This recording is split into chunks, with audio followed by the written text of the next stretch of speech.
अला सय्यिदिना मुहम्मद व आलिहि वसहबिहि व बारिक वसल्लम। बिस्मिल्लाहिर्रहमानिर्रहीम। इस वक्त मैं जिस मकाम पर मौजूद हूँ, ये मकाम तारीख़ का एक अनमोल और अजीम मकाम है। बिस्मिल्लाहिर्रहमानिर्रहीम। ये खैबर में सहबा का मकाम है। यही वो जगह है जहाँ पर रसूलुल्लाह सल्लल्लाहु अलैहि वसल्लम सैयदना अलीउल मुर्तज़ा रज़ियल्लाहु ताला अन्हो की गोद मुबारक में तशरीफ़ फरमा थे कि सूरज डूब गया था। हज़रत अली ने आपके आराम के पेश नज़र नमाज नहीं पढ़ी थी। रसूलुल्लाह की दुआ से असर का डूबा हुआ सूरज वापस चढ़ आया था और हज़रत अली ने नमाज अदा की थी। हज़रत अस्मा बिनते उमैस से ये रवायत कुछ इस तरह है कि हज़रत अली की गोद में रसालत माब तशरीफ़ फरमा थे। आप पर वही का नुज़ूल हो रहा था कि इसी असना में असर का वक्त गुज़र गया। हज़रत अली नमाज ना पढ़ सके। रसूलुल्लाह सल्लल्लाहु अलैहि वसल्लम अहकामात इलाही लेने से फ़ारग हुए तो हज़रत अली से नमाज असर का पूछा।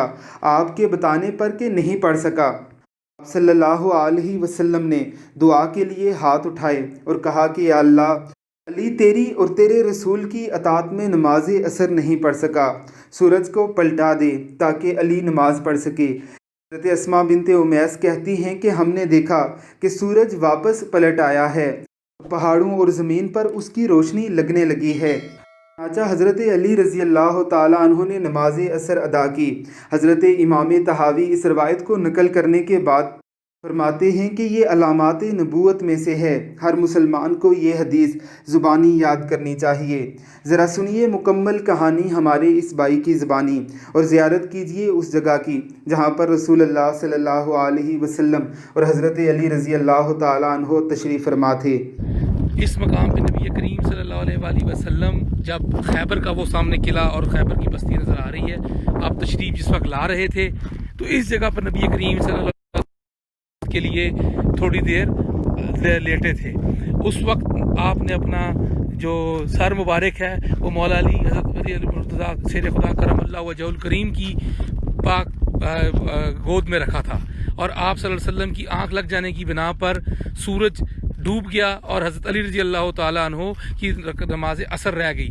नबी करीम सल्लल्लाहु अलैहि वसल्लम के उठने पर जिस वक्त आपने उनको बताया कि मेरी असर की नमाज रहेगी, तो इस जगह पर नबी करीम सल्लल्लाहु अलैहि वसल्लम ने सूरज को पलटाया और सूरज को पलटा कर हज़रत अली रज़ी अल्लाह ताला ने अपनी नमाज अदा की।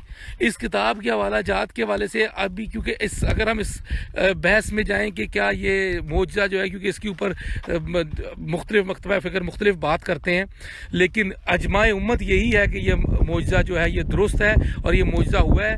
इस मोजज़े के मकाम के बारे में लोगों में कुछ इबहाम था। लोग मदीना मुनव्वरा के अंदर एक मस्जिद इसका हवाला देते थे।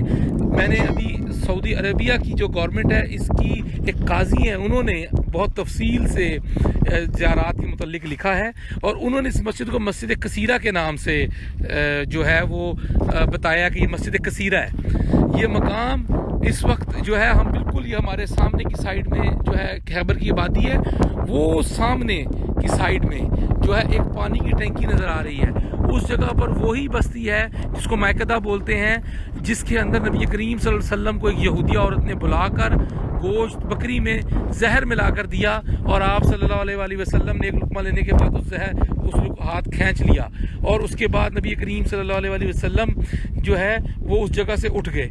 तो वो जगह भी करीब है, लेकिन ये मकाम बहुत अजमत वाला और बड़ा ज़बरदस्त मकाम है। पहाड़ों के बिल्कुल बीच में बीचों बीच कोई और चीज़ मौजूद नहीं है और उस पहाड़ों के बीच में ये बाबरकत मकाम मौजूद है। अल्लाह सुब्हानहू व तआला ने इस मकाम की ज़ियारत नसीब फरमाई और इसके बारे में जो है तारीख़ की किताबों में बड़ी तफसील से लिखा है। इसके किताब अल-वफ़ा में भी इस मकाम का तय्युन किया गया है। तो ये वो मकाम है और अल्हम्दुलिल्लाह हमें यहाँ आने की अल्लाह सुब्हानहू व तआला ने सादत बख्शी है। अल्लाह सुब्हानहू व तआला हमारी यहाँ हाज़िरी को कबूल फरमाए और नबी करीम सल्लल्लाहु अलैहि वसल्लम के जो पाक कदम इस पाक वादी में लगे उसकी बरकत से अल्लाह सुब्हानहू व तआला हमारे गुनाहों की बख्शिश फरमाए और अपनी रहमत अपने फजल व करम के हसार में ले ले। आमीन।